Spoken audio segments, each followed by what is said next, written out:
Anthony Albanese, kiongozi wa chama cha Labour, ameshinda kwa mara ya pili mfululizo katika uchaguzi mkuu wa Australia na sasa anabaki kuwa waziri mkuu wa nchi hiyo.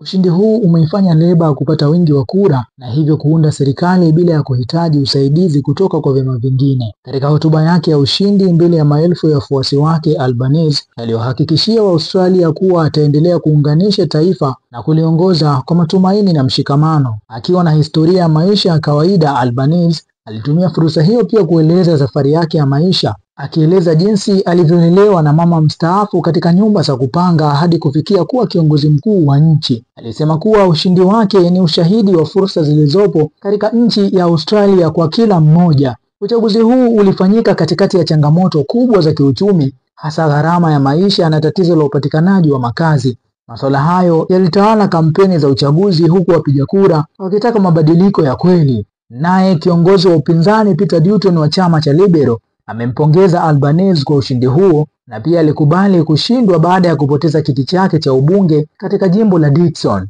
Zaidi ya wapiga kura milioni 8.5 kati ya milioni 18 walishiriki katika upigaji kura mapema, ikiwa ni ongezeko kubwa ukilinganisha na uchaguzi uliofanyika mwaka 2022. Kama ilivyo desturi nchini Australia, upigaji kura ni lazima kwa raia wote waliotimiza masharti ya kisheria. Kwa sasa macho yote yanaelekezwa kwa serikali mpya ya Albanese, ikiwa ni matarajio makubwa ya kushughulikia matatizo yanayowakabili raia wa kawaida, kuimarisha uchumi na kuchukua hatua za dhati dhidi ya mabadiliko ya tabia ya nchi.